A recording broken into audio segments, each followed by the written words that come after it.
आज आप लोगों को कृषि और आर्थिक विकास इसके बारे में बताएंगे कि आर्थिक विकास में कृषि की क्या भूमिका है।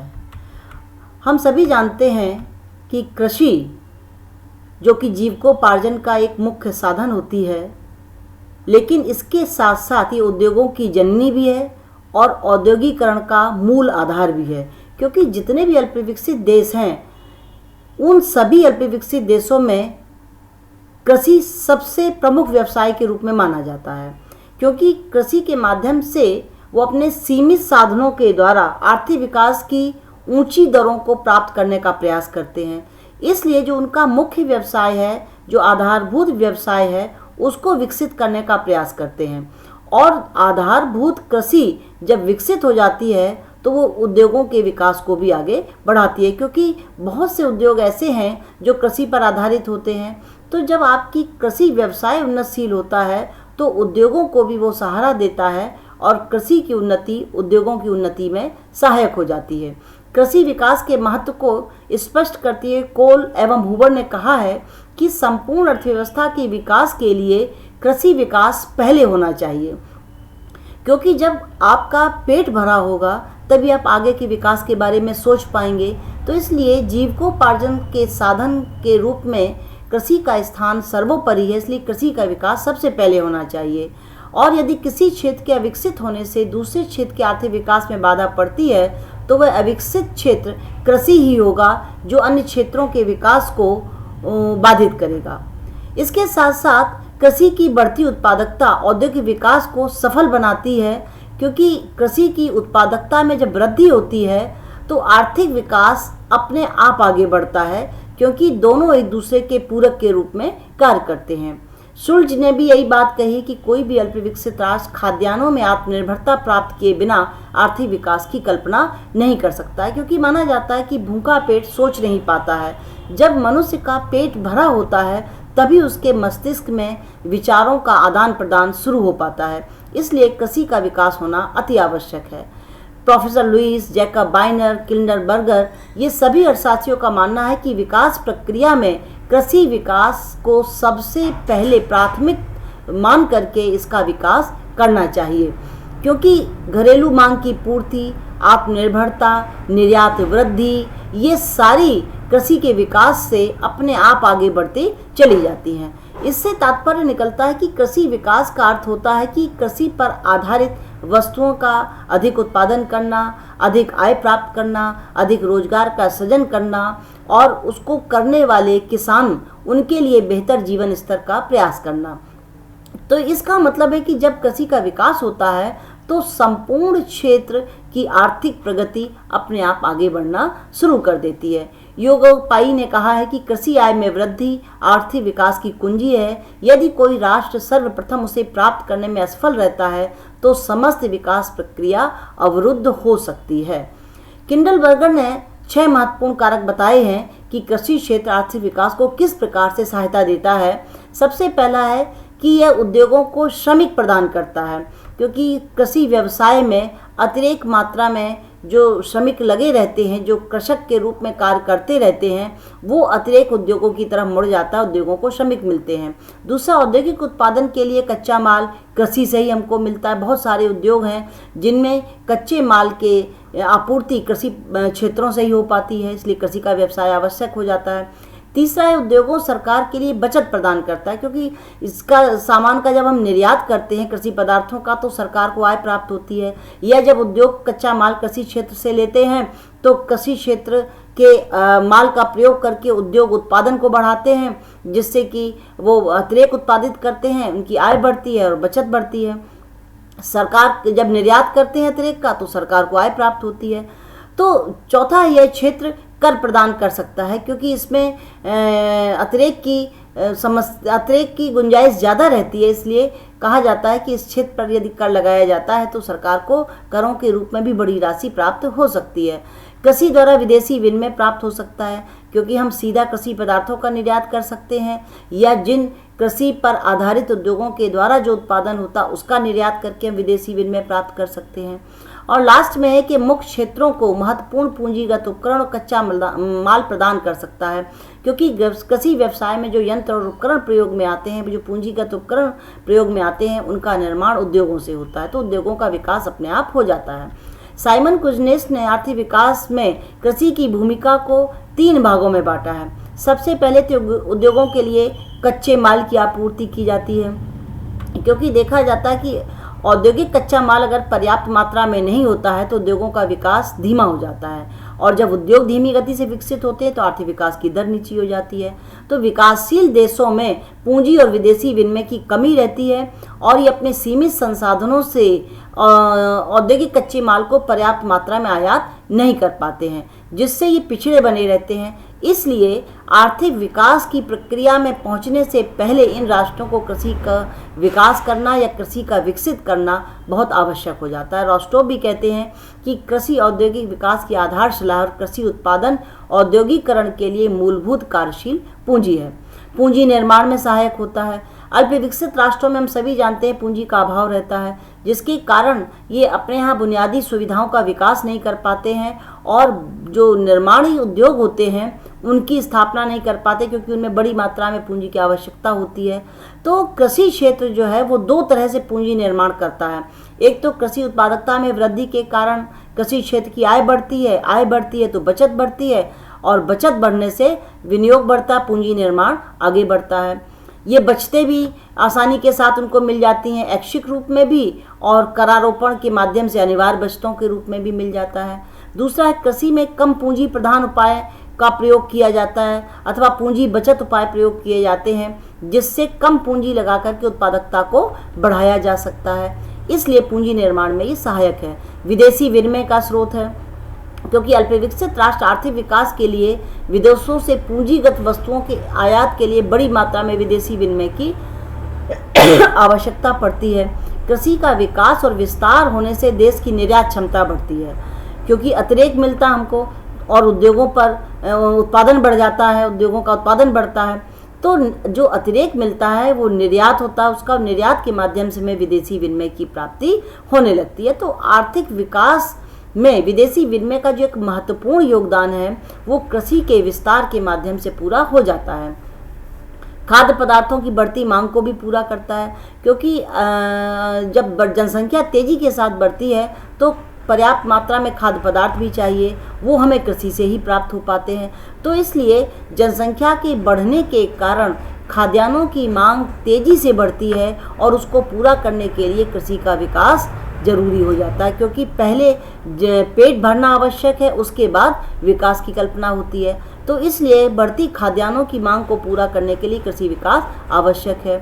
दूसरी चीज़ है कि विकसित देशों की अपेक्षा इन देशों में खाद्य पदार्थों की मांग की आयलोच ऊंची होती है, और ये जो मांग की आयलोच है ये खाद्यान्नों की मांग में लगभग 3% वार्षिक वृद्धि कर देती है, जिसकी पूर्ति करना किसी भी अल्पविकसित देश के लिए एक बहुत बड़ी चुनौतीपूर्ण कार्य होता है, क्योंकि जब इनमें किसी वस्तुओं के तेजी से बढ़ती हुई मांग को पूरा करने के लिए खाद्य सामग्री की आपूर्ति को नहीं बढ़ा पाते हैं तो स्फीति दबाव बढ़ने लगता है और लोगों का जीवन स्तर गिर जाता है, क्योंकि जब पूर्ति कम रहती है तो कीमतें बढ़ने लगती हैं, और कीमतें बढ़ने लगती हैं तो मुद्रा प्रसार की संभावना होती है, और बढ़ती हुई कीमतों में लोगों को अपने घर को चलाना, जीवन स्तर को मेंटेन रखना बहुत कठिन हो जाता है। इससे आर्थिक विकास का ढांचा चरमरा जाता है। कच्चे माल मिलता है, यानी जो औद्योगिक विकास हैं, जो औद्योगिक इकाइयाँ कृषि पर आधारित हैं, वो अपने निर्मित माल के लिए कृषि पर आश्रित होती हैं, उनको कच्चा माल कृषि क्षेत्र से ही मिलता है, जिसके कारण उद्योग आसानी के साथ बढ़ पाते हैं। और जब उद्योग बढ़ते हैं, औद्योगिक वस्तुओं का निर्माण होता है, औद्योगिक वस्तुओं की मांग बढ़ती है, तो उससे औद्योगिक क्षेत्र का विस्तार होता है। तो इसलिए जो उद्योग कृषि पर आधारित हैं, उनका विस्तार कृषि विकास पर ही निर्भर करता है। अतिरिक्त श्रम शक्ति उपलब्ध कराना, कृषि क्षेत्र जो है उनमें पर्याप्त मात्रा में श्रमिक लगा होता है, तो जब कृषि का विकास होता है, कृषि में तकनीकी प्रगति होती है, तो कृषि क्षेत्र की उत्पादन और उत्पादकता दोनों बढ़ती है। खाद्य सामग्री उपलब्ध कराने के लिए कृषि क्षेत्र में जो पहले की अपेक्षा कम श्रमिक लगते हैं, क्योंकि तकनीक आ जाती है, तो जो श्रम अतिरेक रूप में वहाँ से निकल के आता है, जो एक्स्ट्रा लगा होता है, वो उद्योगों की तरफ मूव कर जाता है। तो विकास की प्रारंभिक अवस्था से अन्य क्षेत्र बहुत कम विकसित होते हैं, अतः गैर कृषि क्षेत्रों के लिए श्रम शक्ति का अधिकांश भाग कृषि क्षेत्र द्वारा ही उपलब्ध कराया जाता है। वैसे भी कृषि क्षेत्र में पूरे वर्ष भर कार्य नहीं होता है, तो जब श्रमिक वहाँ से बेकार रहते हैं तो वो उद्योगों की तरफ अपने आप को मूव कर जाते हैं, तो उद्योगों में श्रमिकों की कमी का सामना नहीं करना पड़ता है। रोजगार में योगदान होता है। कृषि क्षेत्र औद्योगिक विकास को बढ़ाता है, जिसके कारण रोजगार के अवसरों का सृजन होता है, क्योंकि जनसंख्या का एक बहुत बड़ा भाग जो अल्पविकसित राष्ट्र हैं या जो विकासशील राष्ट्र है वो कृषि क्षेत्र में लगे हैं। तो जनसंख्या में जब वृद्धि होती है तो उसके साथ साथ कृषि पर आधारित जब उद्योग बढ़ते हैं, औद्योगिक विकास होता है, तो रोजगार के अवसर बढ़ते हैं, और रोजगार के अवसर बढ़ने के कारण लगातार लोगों के आय के साधन बढ़ते चले जाते हैं। इसलिए कृषि के विकास से उद्योगों का विकास होता है, और उद्योगों के विकास से रोजगार के अवसर सृजित होते हैं और विकास की गति आगे की तरफ बढ़ना शुरू हो जाती है। इसी क्रम में आता है भूमि सुधार, क्योंकि कृषि की उत्पादकता को अगर बढ़ाना है तो भूमि सुधार भी आवश्यक हो जाता है। भूमि सुधार का मतलब क्या होता है कि जो भूमि का स्थायित्व यानी जो मालिकाना हक है, जो काश्तकारी है यानी जुताई का काम करना है, भूमि पर कृषि कार्य करना है, एवं भूमि प्रबंधन से संबंधित व्यवस्था में नीतिगत परिवर्तन करना। भूमि सुधार का दो अर्थ होते हैं। समुचित अर्थ में तो होता है कि जो छोटे किसान हैं, जो भूमिहीन किसान हैं, उनके हितों को ध्यान में रख कर के अधिक भूमि स्वामित्व वाले लोगों से भूमि लेकर के उनका पुनर्वितरण कर दिया जाए, जिससे वो भी भूमि हीन न रहने पाए।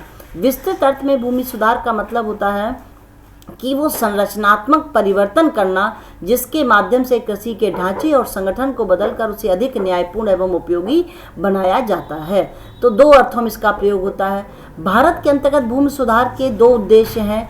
एक तो कृषि उत्पादन को बढ़ाना, क्योंकि इसके माध्यम से कृषि जोतों को आर्थिक आकार बनाकर के उत्पादन बढ़ाना, सहकारी कृषि करना, चकबंदी है, गहन कृषि है, इन सारे उपायों के माध्यम से उत्पादन को बढ़ाने का उद्देश्य लेकर के यहाँ भूमि सुधार किया जाता है। दूसरा है किसानों के प्रति सामाजिक न्याय, कि एक तरफ तो बड़ी जोतों वाला किसान होता है, वो संख्या होती है जिसको हम भूमिपति कहते हैं। दूसरी तरफ लघु किसान, भूमिहीन और जो वास्तविक काश्तकार नहीं होते हैं, उनके पक्ष में भूमि का पुनर्वितरण, यानी कि कुल मिलाकर के किसानों को सामाजिक न्याय दिलाने के लिए यहाँ पर भूमि सुधार की आवश्यकता अनुभव होती है।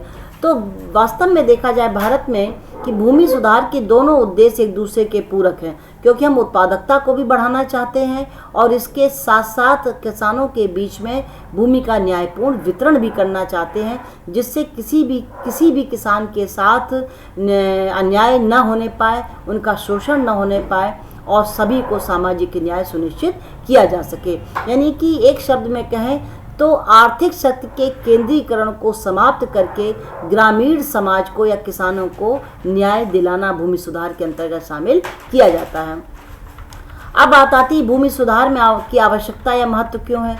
भूमि सुधार की आवश्यकता इसलिए है भारत के अंतर्गत अगर देखा जाए, क्योंकि कुछ महत्व या आवश्यकता के कारण ही कोई भी कार्य किया जाता है। तो भारत में भी अगर भूमि सुधार किया जा रहा है तो उसके कुछ आवश्यक तत्व हैं या कुछ आवश्यक कारण है जिसके कारण इनकी आवश्यकता है। सबसे पहला है कृषि उत्पादन में वृद्धि के लिए, क्योंकि यहाँ की जनसंख्या का एक बड़ा हिस्सा कृषि क्षेत्र पर लगा हुआ है और आर्थिक विकास का भार भी इसी को उठाना पड़ता है। तो बढ़ती हुई जनसंख्या को खाद्यान्न उपलब्ध कराना, निर्यात करने के लिए कृषिगत वस्तुएं उपलब्ध कराना, घरेलू उद्योगों को कच्चा माल उपलब्ध कराना, इन सब के लिए कृषि का विकास करना आवश्यक है, क्योंकि जब उत्पादन बढ़ेगा तब देश का आर्थिक विकास आगे बढ़ेगा। और भूमि सुधार कार्यक्रम को लागू किए बिना कृषि उत्पादन को नहीं बढ़ाया जा सकता है। नियोजित विकास के लिए नियोजनबद्ध तरीके से विकास करने के लिए जो भूमि पतियों के बीच में जो एक असंतुलन है, उस भूधारण प्रणाली का विकास करके उसको संतुलित करना, यानी किसानों का सरकार के साथ सीधा संपर्क हो सके। इसके लिए देश में जो भूमि प्रणाली है उसमें एक रूपता है और नियोजन अधिकारी एक समान नीति तैयारी करके और उसको किसानों के बीच में उसका प्रयोग किया जाए, जिससे कोई भी वर्ग असंतुष्ट ना रहे। सामाजिक न्याय के लिए, यानी जो छोटे किसान हैं, भूमिहीन किसान हैं, उनको न्याय दिलाने के लिए भूमि की सीमाबंदी करके भूमि के वितरण में से जो आय और धन की विषमताएं हैं, उन विषमताओं को दूर करने का प्रयास किया जाए, जिससे सभी को न्याय मिल सके। प्रोत्साहन की व्यवस्था, भूमि सुधार कार्यक्रमों से किसानों को उत्पादन कार्य करने हेतु प्रोत्साहन भी मिलता है, क्योंकि ये एक ऐसा वातावरण बना देता है जिससे किसान कृषि कार्यों में रुचि लेने लगते हैं और अधिक से अधिक मेहनत करने के लिए तैयार हो जाते हैं। यदि भू सुधार प्रणाली या भूधारण प्रणाली ठीक हो जाती है तो किसान भूमि एवं उत्पादन के अन्य साधनों का कुशलतापूर्वक प्रयोग करता है, फसलों की अच्छी तरह से देखभाल करता है, क्योंकि उससे उसके प्रति लगाव हो जाता है और इसी लगाव के कारण उत्पादकता में वो वृद्धि करता है, तो प्रोत्साहन का विकास होता है। अब भारत के लिए कौन कौन से कदम उठाए गए हैं भूमि सुधार के लिए भारत के अंदर? सबसे पहले तो मध्यस्थों एवं जमींदारी प्रथा का उन्मूलन किया गया है। ये माना जाता था कि मध्यस्थों जमींदारों के पास कुल भूमि का 40% केंद्रित था, यानी एक बड़ी मात्रा में भूमिपति थे। विभिन्न राज्यों के बीच में इसके उन्मूलन के लिए, इस प्रथा को समाप्त करने के लिए अधिनियम पारित किए गए। स्वतंत्रता से पहले ये बड़ी मात्रा में प्रथा पाई जाती थी, लेकिन स्वतंत्रता के पश्चात एक शोषण रहित समाजवादी समाज की स्थापना करने के उद्देश्य से इस प्रथा का उन्मूलन करने का सरकार के द्वारा प्रयास किया गया और अधिनियम, विभिन्न राज्यों में विभिन्न अधिनियम पारित किए गए। इसका उद्देश्य था कि जमींदारों काश्तकारों द्वारा किया जाने वाला शोषण समाप्त हो, यानी जमीन तो भूमिपति की होती थी और किसान बेचारा उस पर अपने पसीने से कार्य करता था, उसका लगातार शोषण होता था, मालिकाना हक उसका नहीं होता था और लगातार जो मजदूरी भूमिपति के द्वारा दी जाती थी वही उसको मिल जाती थी, तो लगातार उसका शोषण हो रहा था। तो इससे उत्पादन के आकार में वृद्धि हुई। इसको समाप्त करने से लगान के रूप में सरकार की आय बढ़ी, किसानों का सरकार से सीधा संबंध हो गया और भूमि सुधार के और भी जो बाकी के कार्यक्रम उनको क्रियान्वित किया जा सका। जोतों की उच्चतम सीमा का निर्धारण, स्वतंत्रता प्राप्ति के पश्चात भूमि सुधार के कार्यक्रमों ने गति पकड़ी और उच्चतम सीमा का निर्धारण किया गया। विभिन्न राज्यों में जोतों की सीमा का निर्धारण 4 हेक्टेयर से 70.8 हेक्टेयर के बीच में है। इस सीमा निर्धारण के बाद जो अतिरिक्त भूमि बचती है उसे समाज के कमजोर वर्गों के बीच में बांट दिया जाता है, यानी जो मानक निर्धारित किया गया है किसी भी किसान के पास जोत की इतनी सीमा अधिकतम होनी चाहिए, उससे अधिक अगर उसके पास कृषि भूमि है तो उससे लेकर के समाज के कमजोर वर्गों के बीच में उसका बंटवारा कर दिया जाता है। इससे उसके पास, भूमिपति के पास भूमि थोड़ी सी घटेगी, लेकिन भूमिहीन व्यक्ति के पास भूमि पहुंच जाएगी।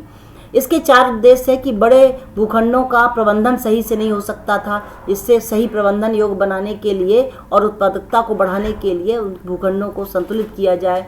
अतिरिक्त भूमि को भूमिहीनों में बांट करके सामाजिक न्याय की भावना का विकास किया जाए। अधिक व्यक्तियों को रोजगार मिल सके, क्योंकि ऐसे क्या होता, भूमिपति स्वयं तो कार्य करता नहीं था, दूसरों से कराता था, तो इसमें कम व्यक्ति को रोजगार मिल पाता था, जिसको चाहता था उसे रखता था, बाकी को निकाल देता था।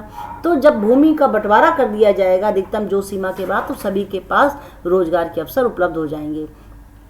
चौथी बात है कि अधिग्रहित यानी जो अतिरिक्त भूमि वापस ली गई है और अतिरिक्त बंजर भूमि पर कमजोर लोगों को घर बनाने की सुविधा देना, जो घर विहीन है, भूमि विहीन है, उन सबके साथ न्याय करना।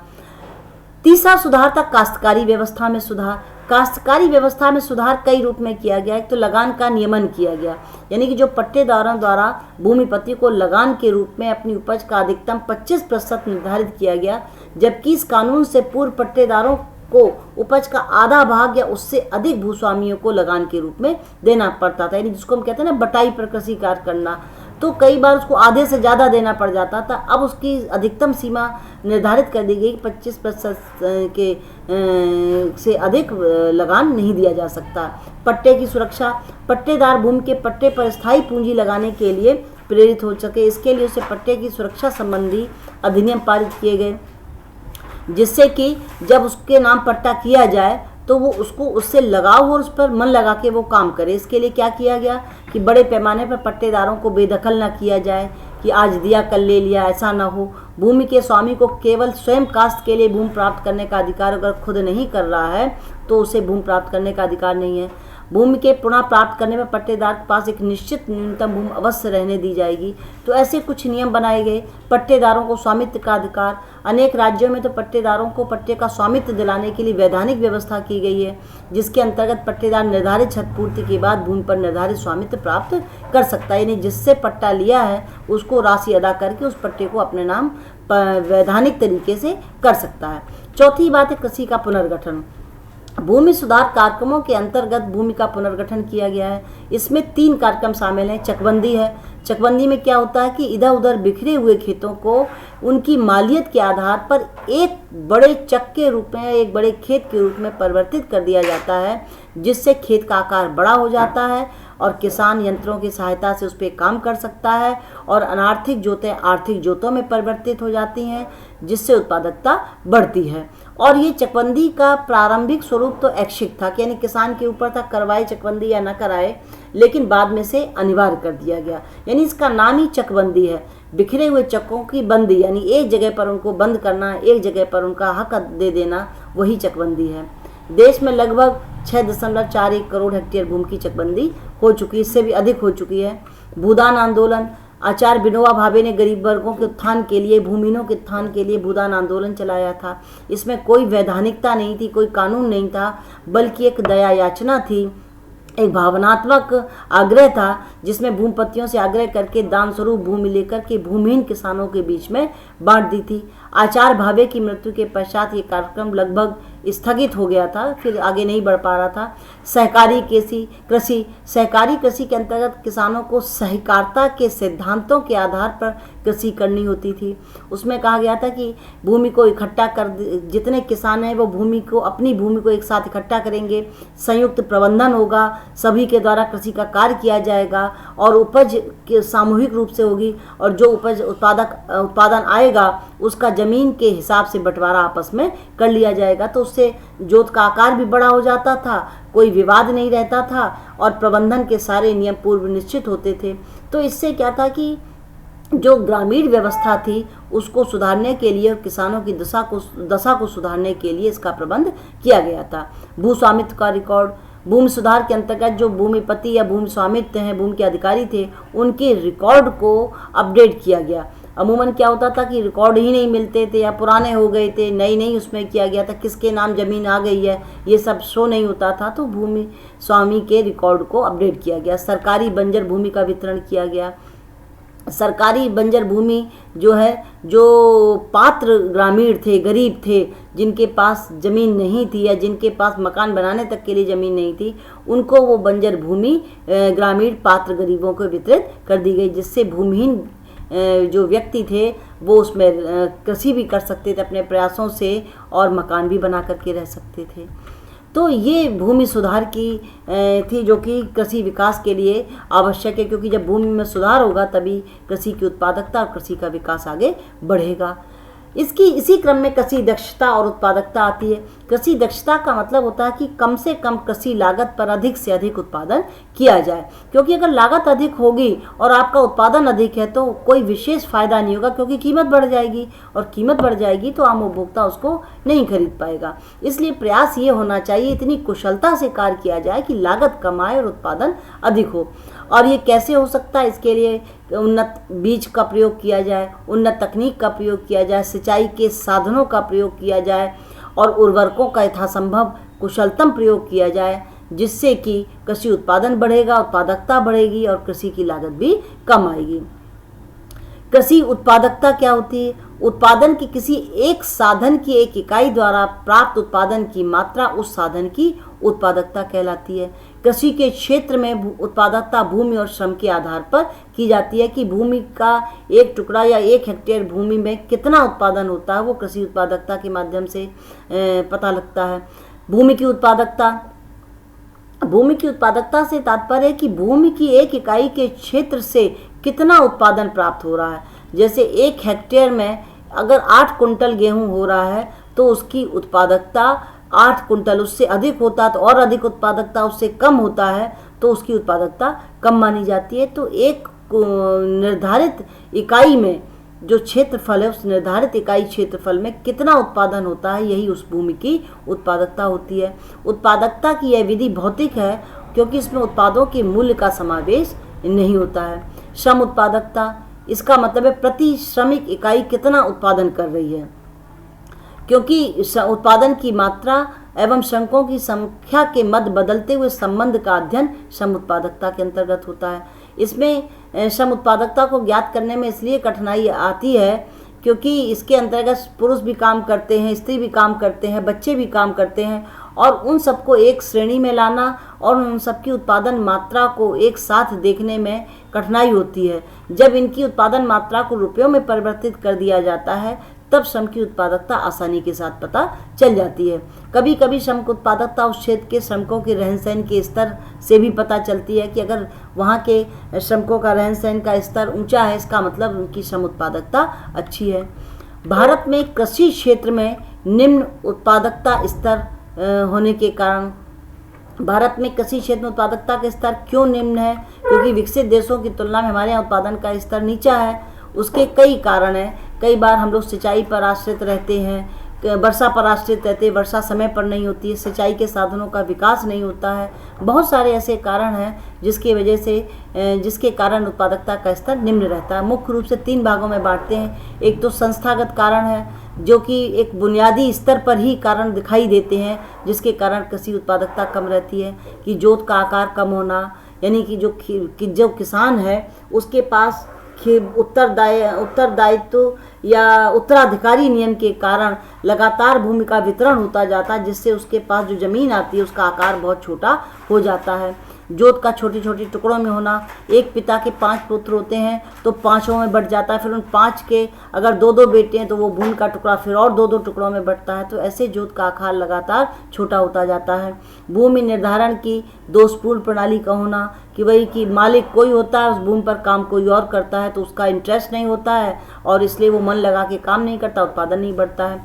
कुल भूमि का बहुत बड़ा भाग कृषि क्षेत्र गैर कृषि में प्रयुक्त होता है, जैसे कि मकान बना दिए जाते हैं, सड़कें निकाल दी जाती हैं, तो इन सब में उत्पादन हिस्सा बहुत बड़ा चला जाता है। कई बार कोई रियल एस्टेट वाले इसको खरीद लेते हैं, उत्पादक ज़मीन को, वहाँ पर बिल्डिंग्स बड़ी बड़ी बना देते हैं, मल्टी स्टोरी कॉम्प्लेक्स बना देते हैं, जिससे कि कृषि का क्षेत्र सिकुड़ जाता है और कृषि का उत्पादन कम हो जाता है। तकनीकी कारण है। परंपरागत जो साधनों के माध्यम से कृषि कार्य किया जाता है, भारत की बात किया वहाँ पर तो विशेष तौर पर होता है, तो वहाँ पर ये परंपरागत यंत्र और उपकरण भी कृषि उत्पादकता को कम करते हैं।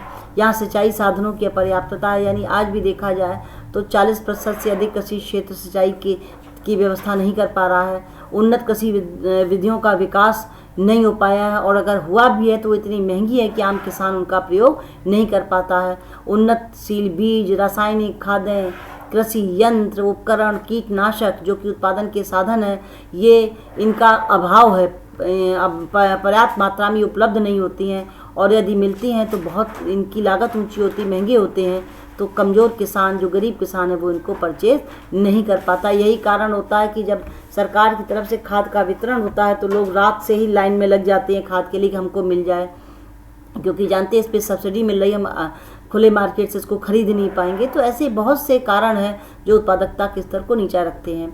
कुछ सामान्य कारण भी हैं, जैसे कि उत्पादन साधनों को उपयुक्त मात्रा एवं विधि से प्रयोग नहीं करना, यानी कितना अपव्यय भी हो जाता है, कितना करना है, कैसे करना है, इसकी जानकारी नहीं होती है। और कृषि की प्रचलित विधि को काम में लेना, यानी जिस तरीके से वो परंपरागत तरीके से कृषि कर रहा है वो उसी में खुश रहता है, वो कहता है हमको ये सब नई चीज़ें नहीं समझ में आती हैं। कृषि प्रसार सेवाओं का लाभ नहीं मिल पाता है कि कृषि मूल्य क्या है, कहाँ पर किसान अच्छी कीमत प्राप्त कर सकता है, कहाँ से उसको अच्छी सेवा मिल सकती है, इनका अभाव रहता है।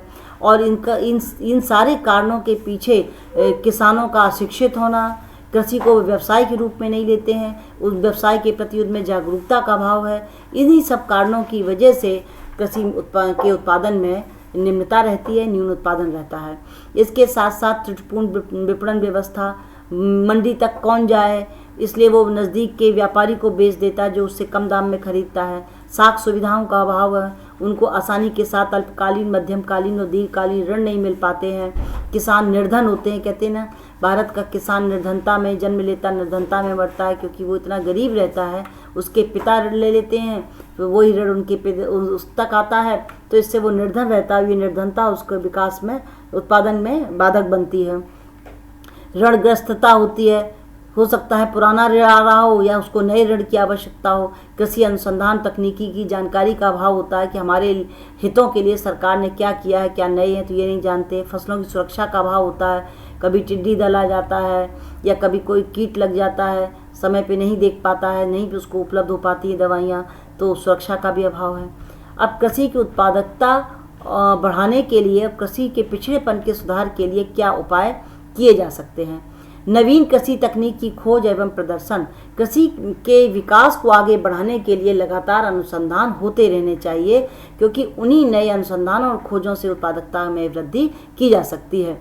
क्योंकि देखा जाता है कि कृषि के संबंध में ऐसी तकनीक खोजी जाए जो देश की वर्तमान परिस्थितियां हैं, जैसे कि जोत का आकार है, मौसम पर निर्भरता है, भूमि का उपजाऊ न होना है, मिट्टी की परख न होना है, पूंजी की उपलब्धता की कमी है, ये सारी चीज़ें जो हैं, श्रमिकों की मात्रा है, ये इन सब के अनुरूप हो जाए। नई तकनीक का ज्ञात होना ही जरूरी नहीं है, उनकी जानकारी भी कृषकों तक पहुंचने चाहिए कि अपने वो कृषि क्षेत्र में इनका प्रयोग कैसे करेंगे। दूसरा, कृषि आगतों की समुचित व्यवस्था। इसके लिए कृषकों के जो इनपुट्स हैं, जो उस पर लगाए जाते हैं कृषि कार्य से पहले, उनकी समुचित व्यवस्था होनी चाहिए। जैसे कि उचित कीमत पर उनको अच्छे किस्म का बीज मिलना चाहिए, जबकि अमूमन क्या करते हैं, पुरानी फसल से ही वो बीज निकाल के रख लेते हैं और उसी को दोबारा बोने का प्रयास करते हैं, क्योंकि नए बीज बहुत महंगे आते हैं तो उनको मिल नहीं पाते हैं। तो उन्नत बीज की व्यवस्था होनी चाहिए। समय पर खाद मिलना चाहिए। सिंचाई के साधनों के माध्यम से पानी की व्यवस्था होनी चाहिए। कीटनाशक दवाइयाँ सस्ती दरों पर उपलब्ध होनी चाहिए। तो अगर इनपुट्स उनको मिलते हैं तो उतना ही कुशलता के साथ वो कृषि करेगा, उत्पादकता में उतना ही सुधार हो जाएगा। वित्त और साख की व्यवस्था, इन सारी चीज़ों के लिए उसे बीज, खाद, उपकरण, इन सब की व्यवस्था उसे करनी होती है, तभी उत्पादन बढ़ता है। और उसके पास पूंजी होती नहीं है, पर्याप्त वित्त होता नहीं है, तो गरीबी में पहले ही से जीता, वो कहाँ से पैसा लाएगा, क्योंकि आय इतनी होती नहीं है कि जिससे कि अपने परिवार का भरण पोषण करे, कि वो बचत करे, तो बचत हो नहीं पाती है। उन्हें ऋण लेना पड़ता है, या तो वो अपने आसपास के जो धनाढ्य व्यक्ति हैं, साहूकार, महाजन, उनसे ऋण ले लेते हैं। वो अपर्याप्त होता है और उसमें शोषण भी होता है, क्योंकि वो ऋण कभी ख़त्म ही नहीं हो पाता है, पीढ़ी दर पीढ़ी चलता रहता है। या बैंकों से लेते हैं, तो बैंकों से लेने में उनके साथ अगर सरलता के साथ दिया जाता है तब तो वो ले पाते हैं, नहीं तो वो ले नहीं पाते हैं। इसके लिए आवश्यक है कि गांव में नज़दीक से नज़दीक उन्हें बैंक होनी चाहिए, सरकारी संस्थाएं होनी चाहिए, और वो सरल और उचित शर्तों पर, यानी कि बहुत ही नीची ब्याज दर पर किसानों को साख उपलब्ध करा पाएँ। और इसके साथ साथ साख भी उन्हें अल्पकालीन भी उपलब्ध कराएं, मध्यम कालीन भी उपलब्ध कराएं, दीर्घकालीन भी उपलब्ध कराएं, क्योंकि जिस प्रकार से उन्हें धन की आवश्यकता हो उसी प्रकार के ऋणों को देने की व्यवस्था होनी चाहिए। भूमि सुधार कानूनों को प्रभावी ढंग से लागू किया जाना चाहिए। भूमि सुधार के कानून लगातार स्वतंत्रता प्राप्ति के पश्चात से चल रहे हैं, लेकिन इसमें और भी गति चाहिए। आज भी चकबंदी पूरी नहीं हो पा रही है, कोई ना कोई बाधा उसमें बनी ही रहती है। तो भूमि एक प्रयास और होना चाहिए कि भूमि का स्वामित्व जिसके पास है वही वास्तविक रूप से उससे कार्य करे, क्योंकि जब वो स्वयं कार्य करेगा तो उसका उस भूमि से लगाव होगा और उत्पादकता उसकी अच्छी होगी। तो इसके लिए प्रेरणा भी बनी रहेगी। और भूमि को विखंडन से बचाने के लिए भी जो छोटे आकार की जोत बन गई हैं, छोटे छोटे खेत हो गए हैं, उन किसानों को सहकारिता के आधार पर, सहकारिता की भावना के नियम बनाकर, विकास करके, एक साथ मिलकर के नई तकनीक और यंत्रीकरण का लाभ उठाते हुए कृषि उत्पादन को बढ़ाने का प्रयास करना चाहिए। सहकारी आंदोलन का विस्तार। भारतीय कृषि की उन्नति के लिए आवश्यक है कि सहकारी आंदोलन का विस्तार किया जाए और इसे सुदृढ़ बनाया जाए, क्योंकि ज़्यादातर जो उपकरण और वित्त है वो उन किसानों को मिलते हैं जो बड़े और मध्यम श्रेणी के होते हैं, क्योंकि नई तकनीक का लाभ जो है वो छोटे किसान नहीं उठा पाते हैं, क्योंकि वो महंगी तकनीक होती है और प्रतिपूर्ति के अभाव में वो इसका लाभ नहीं उठा पाते हैं। तो इसलिए जो छोटे किसान हैं और जो जोतबंदी की जो सीमा बंधी हुई है, जोतों की अधिकतम जोत सीमा निर्धारण कानून बना, उससे जो भूमि उनको मिली है उसको सहकारिता के आधार पर एक करके उपकरणों की सहायता से उस पर कृषि कार्य किया जाए। इससे इनको लाभ प्राप्त होगा, क्योंकि इससे ग्रामीण के जो आपस के क्रियाकलाप हैं उनमें भी बहुत लाभ मिलेगा। कुटीर उद्योगों का विकास होगा, कृषि उपज को बेचने में सहारा मिलेगा, कृषि साख आसानी से मिल जाएगी, विद्युतीकरण होगा, फसल बीमा कराया जाए, आवास निर्माण इनके लिए कराया जाए, सिंचाई व्यवस्था की जाए। तो इन सब के लिए सरकार को समुचित वित्त की व्यवस्था करनी चाहिए। विपणन व्यवस्था में सुधार, इनकी फसल बाजार तक पहुँचे और उनको बिक्री से उन्हें उचित मूल्य प्राप्त हो पाए, ये भी आवश्यक है। तभी इनको उत्पादन बढ़ाने के लिए प्रेरणा प्राप्त हो पाएगी। फसल की बिक्री से किसानों को जितनी प्राप्ति होगी वो उतना ही उनके लिए उत्पादन बढ़ाने के लिए एक उत्साह होगा। इसके लिए इसको सुविधाजनक स्थानों पर बाजार उपलब्ध होना चाहिए, जिससे वो आसानी के साथ पहुँचें, उनकी परिवहन लागत कम लगे और जल्दी बाजार पहुँच जाएं। उत्पादन में होने वाली वृद्धि और बिक्री योग्य अतिरिक्त को किसान सहजता से बाजारों तक पहुँचाए। नियमित बाजारों की स्थापना के साथ साथ परिवहन सुविधाओं की भी वृद्धि की जाए। बाजार की कुरीतियों से किसानों को बचाने के उपाय किए जाए, यानी मध्यस्थ समाप्त किए जाए, दलाल बिचौलिए समाप्त किए जाए। जो मूल्य है वो सीधा किसानों की जेब में जाए, जो बिचौलिए खा जाते हैं वो बिचौलिए समाप्त करके किसानों को सीधा उनका मूल्य दिया जाना चाहिए। कीमत स्थिरता की व्यवस्था कि पर्याप्त विनियोग को प्रोत्साहित करने के लिए कृषि वस्तुओं की कीमतों में स्थिरता ये बहुत आवश्यक है, क्योंकि जो अस्थिर कीमतें हैं वो कृषि क्षेत्र में निवेश को हतोत्साहित करती हैं। इसलिए किसानों को पहले से इस बात की जानकारी हो जानी चाहिए कि जो माल उत्पादित कर रहे हैं, जो फसल उगा रहे हैं, उसकी कितनी कीमत उनको मिल पाएगी, जिससे वो अपनी बचत निकाल के या दूसरों से पैसा लेकर के उस फसल का उत्पादन कर सकें। क्योंकि अगर उनकी कीमत निर्धारित नहीं होगी तो उन्हें पता ही नहीं कि हमारी लागत भी निकलेगी या नहीं निकलेगी। तो इसलिए फसल के बोने से पहले ही सरकार के द्वारा अगर कीमतों की घोषणा कर दी जाए तो आसानी के साथ फसल आने पर सरकार फसल को क्रय कर लेगी और किसानों के बीच में भी फसल को प्राप्त करने के लिए उत्साह भी बना रहेगा। सिंचाई सुविधाओं का विकास किया जाए, बाढ़ नियंत्रण किया जाए, यानी पर्याप्त मात्रा में सिंचाई के साधनों का भी विकास नहीं हो पाया है। यानी आज भी हमारे यहाँ बड़ी मात्रा में भूमि असिंचित है। कृषि सुविधाओं का कृषि की उत्पादकता को बढ़ाने के लिए सिंचाई की सुविधाओं का विकास किया जाए। मानसून पर निर्भरता कम होनी चाहिए, क्योंकि जितना मानसून पर निर्भर रहते कृषि उत्पादन अनिश्चित हो जाता है। मानसून अच्छा आ गया कृषि उत्पादन अच्छा हो जाता है, मानसून समय पे नहीं आया, ज़्यादा आ गया तो भी कृषि उत्पादन प्रभावित होता है। बाढ़ नियंत्रण, मानसून ज़्यादा अच्छा आ जाता तो बाढ़ की समस्या हो जाती है। तो इन सब के कारण किसान निश्चिंत होकर के कृषि कार्य नहीं कर पाता, तो सरकार को इस ओर ध्यान देना चाहिए। जनसंख्या का कम दबाव, कृषि की उन्नति करके उत्पादन बढ़ाने के लिए कृषि पर जनसंख्या के दबाव को कम करना चाहिए। इसके लिए क्या है कि उद्योग धंधों का विकास किया जाए और औद्योगिक संस्थान गाँव के नज़दीक स्थापित किए जाएँ, जिससे कि कृषि पर निर्भर न होकर के उद्योगों की तरफ लोग आगे बढ़ने लगें। कृषि यंत्रीकरण को बढ़ावा दिया जाए,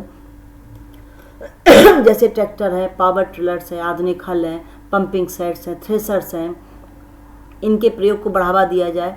क्योंकि इससे क्या होगा, छोटे किसान जो हैं इन यंत्रों की सहायता से अपने उत्पादन को बढ़ाएंगे। उचित मूल्य पर इनको किराए पर मिला, अगर वो खरीद नहीं सकते हैं तो किराए पर ले सकें। किराया इतना होना चाहिए कि छोटे किसान दे सकें और आसानी के साथ वो अपने उत्पादन को बढ़ा सकें और बाज़ार में उसको बेच सकें। मिश्रित और बहुफसली खेती, इसके लिए मिश्रित खेती को अपनाना चाहिए। पशुपालन है, डेयरी व्यवसाय है, फल और सब्जियों को उगाना है, रेशम कीट पालन है, टोकरी बनाना है, इन सारी रस्सियाँ बनाना है, इन सबको भी इसके अंतर्गत शामिल किया जाना चाहिए। भूमि संरक्षण, बंजर भूमि सुधार, बंजर मात्रा में बड़ी मात्रा में बंजर भूमि भारत में पड़ी हुई है। इसके लिए सरकार को ध्यान देना चाहिए और बंजर पड़ी भूमि को ऊसर सुधार के माध्यम से इसको उपजाऊ बनाने का प्रयास करना चाहिए। फसल बीमा योजना, अनिश्चितता से बचने के लिए, यानी बाढ़ और सूखा, प्राकृतिक आपदा जब आती है तो एक अनिश्चितता आ जाती है। तो इस अनिश्चितता से अगर फसल खराब होती है तो सरकार किसानों को वित्तीय सुविधा का आश्वासन देकर के इस फसल बीमा योजना को लागू कर सकती है, जिससे किसान निश्चिंत होकर के अपने कार्य को आगे बढ़ा सकता है। पशुओं की दशा में सुधार, पशुओं की हीन दशा को सुधारने के लिए उनके लिए चारे, पानी की व्यवस्था, चिकित्सा की व्यवस्था, उनकी अच्छी नस्ल, उसके सुधार के लिए भी सरकार को समुचित व्यवस्था करनी चाहिए। तो इससे कृषि का उत्पादन बढ़ेगा तो आर्थिक विकास अपने आप बढ़ेगा। अब आता है नवीन तकनीक, टिकाऊ और पोषणीय कृषि। कृषि के क्षेत्र में नवीन तकनीक और नई विकास विधि आज की विकासवादी एवं पोषणीय कृषि का आधार है। यानी जो नवीन परिवर्तन हो रहा है वो पोषणीय कृषि कहलाती है। आधुनिक कृषि यंत्रों, उन्नतशील बीजों, रासायनिक एवं जैविक उर्वरकों के दक्ष प्रयोग से कृषि क्षेत्र में वांछित उत्पादन एवं उत्पादकता का स्तर प्राप्त किया जा सकता है। कृषि क्षेत्र में नवीन तकनीक का प्रयोग कर कृषि उत्पादन में वृद्धि के साथ किसानों की आय में वृद्धि की जा सकती है। कृषि में नवीन तकनीक के क्षेत्र क्या हैं?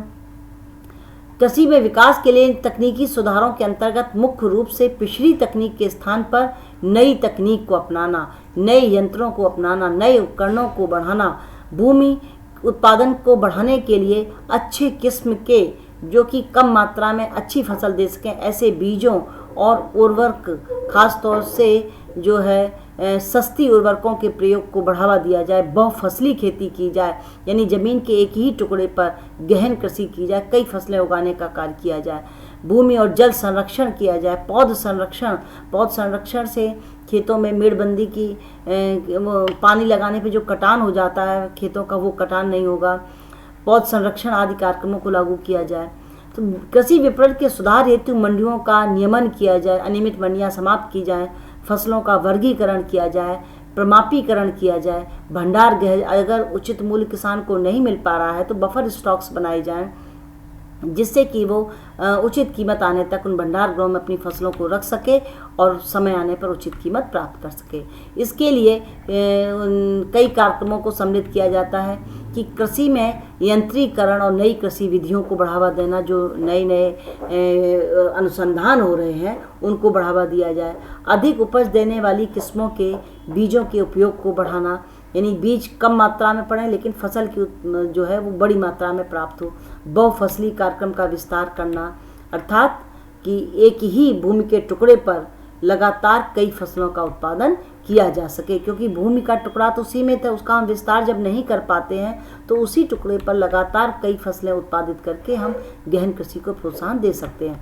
आधारभूत संरचना जैसे ऋण मिलना है, विपणन है, संग्रहण है, अनुसंधान है, शिक्षा है, प्रशिक्षण है, विद्युत है, परिवहन है, संचार एवं प्रशासनिक सुविधाओं का विकास है, इसको करना चाहिए।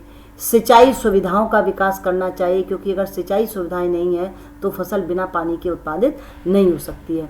आवश्यक उत्पादन साधन, उन्नत बीज हैं, उर्वरक है, कीटनाशक की उपलब्धता है, ये सब समय पर, यानी इनका प्रबंध तो होना ही चाहिए, साथ में समय पर होना चाहिए। फसल संरक्षण के उपायों को अपनाना, यानी कीटनाशक समय पर और अच्छे कीटनाशक उपलब्ध होने चाहिए।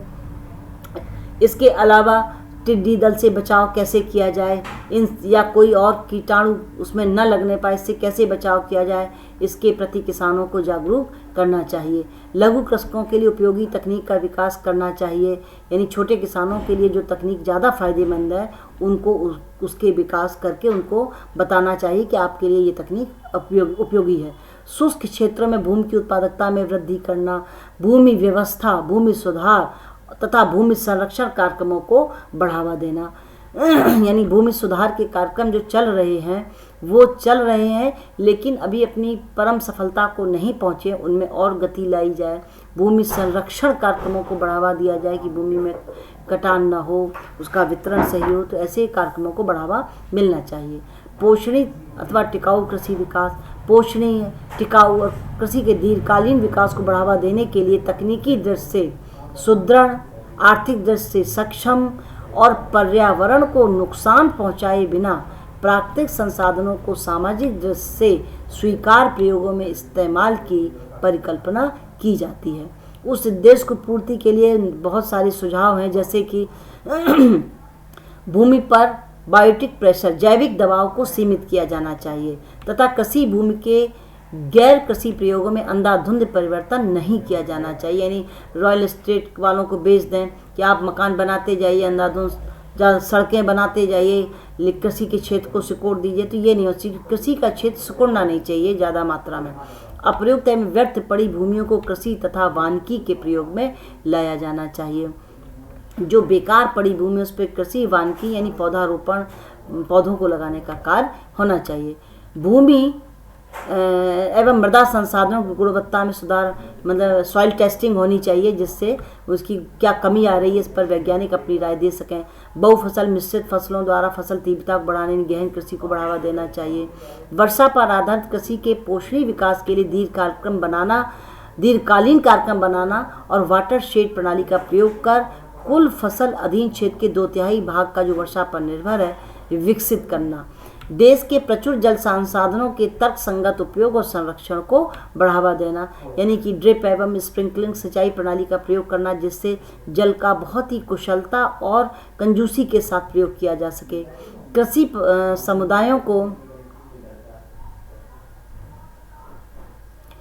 समुदायों को पर्यावरणीय चिंताओं के प्रति संवेदनशील बनाने के लिए उच्च प्राथमिकता दी जानी चाहिए। समेकित पोषक तत्वों तथा कृषि प्रबंध के द्वारा बायोमास, कार्बनिक और एवं अकार्बनिक उर्वरकों के संतुलित प्रयोग एवं कृषि रसायनों के निरंतर उपयोग को बढ़ावा दिया जाना चाहिए, ताकि कृषि उत्पादन में स्थायी और टिकाऊ वृद्धि प्राप्त की जा सके।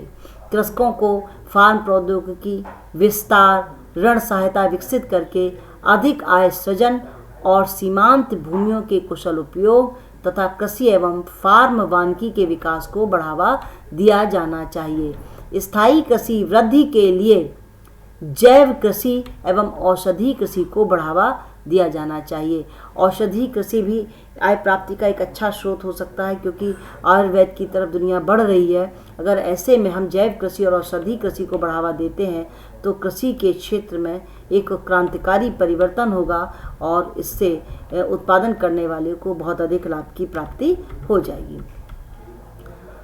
कृषि उत्पादन पर का स्वतंत्रता प्राप्ति के पश्चात क्या प्रभाव हो रहा है? देखिए, स्वतंत्रता प्राप्ति के पश्चात लगातार खाद्यान्न की कमी को दूर करने के लिए सरकार हरित क्रांति कर रही है, नई तकनीक का प्रयोग कर रही है। परंपरागत जो कृषि व्यवहार है उनके स्थान पर नए व्यवहार का प्रयोग कर रही है। आधुनिक जो तकनीकी आई है उसका प्रचार और प्रसार कर रही है। कृषि की दशा में सुधार के पूरे प्रयास किए जा रहे हैं, जिससे कि खाद्यान्न की कमी नहीं होने पाए, इसीलिए हरित क्रांति की गई थी।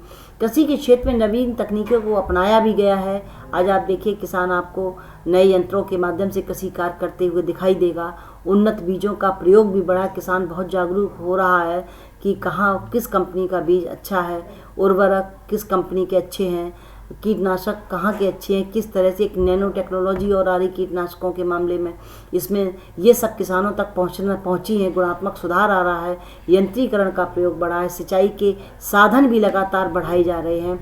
यानी कि जो ढांचागत परिवर्तन होने चाहिए थे वो ढांचागत परिवर्तन करके नई सुविधाओं को बढ़ाया जा रहा है। इनपुट्स में भी सब्सिडी दी जा रही है। तकनीकी सुधार के साथ साथ विस्तृत और गहन खेती दोनों प्रकार की कृषियों को बढ़ावा दिया जा रहा है। और कृषि फसलों के साथ साथ जो गैर खाद्य कृषि क्षेत्र में जो खाद्यान्न फसलें हैं उनके साथ साथ गैर खाद्यान्न फसलें और व्यावसायिक फसलों के उत्पादन पर और अधिक जोर दिया जा रहा है, क्योंकि इनके उत्पादन में अगर वृद्धि होती है तो इससे नगद फसल ये कहलाती हैं, इससे नगद पैसा आता है और बढ़िया अधिक आय प्राप्त होती है, सरकार को भी होती है और किसानों को भी होती है। इसलिए स्वतंत्रता प्राप्ति के पश्चात हरित क्रांति के माध्यम से लगातार कृषि का विकास हो रहा है और अधिक होने की संभावना है। तो ये चैप्टर आपका समाप्त हुआ कि किस तरह से कृषि आर्थिक विकास के साथ जुड़ी है और आर्थिक विकास को आगे बढ़ाने के लिए कृषि का विकास करना बहुत ही आवश्यक है। आपके सामने कुछ प्रश्न हैं जिनको आपको दीर्घ आंसर भी देना है, लघु आंसर भी देना है। आपको शॉर्ट आंसर्स हैं, लॉन्ग आंसर हैं। विकासशील देशों के आर्थिक विकास में कृषि की भूमिका, इसमें आपको पूरा लिखना है। आर्थिक विकास के संदर्भ में कृषि की भूमिका, भूमि सुधार क्या है, इसमें आपको भूमि सुधार के लिखने हैं कि चकबंदी क्या है, काश्तकारी व्यवस्था क्या है, जमींदारी मध्यस्थ उन्मूलन क्या है, भूदान आंदोलन क्या है, ये सारी चीज़ें आपको लिखनी है। निम्न उत्पादकता के क्या कारण अल्प विकसित देशों में से दूर कैसे किया जा सकता है, ये भी हमने लास्ट में आपको बताया। नवीन तकनीक एवं पोषणीय कृषि क्या है, इसके अंतर्गत बताया कि किस तरह से नवीन तकनीक और पोषणीय कृषि में नवीन तकनीक को अपनाया जाना चाहिए। उन्नत बीज, कृषि यंत्र, उपकरण सबका प्रयोग आवश्यक है, इनके बारे में आपको बताना है। नवीन कृषि तकनीक के प्रयोग पर उत्पादन पर क्या प्रभाव पड़ता है। निश्चित तौर पर उत्पादन बढ़ेगा, क्योंकि जिसमें नवीनता आती है वो उत्पादन पर अच्छा असर डालती है। कृषि की नवीन तकनीक से आप क्या समझते हैं, इस पर पोषणीय कृषि लिखनी है।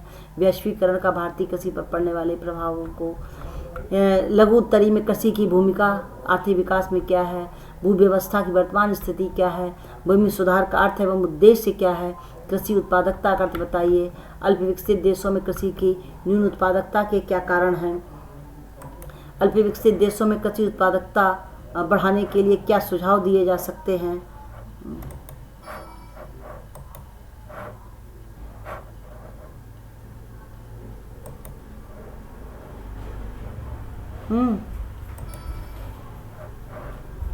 क्या आपका सुझाव दिए जा सकते हैं।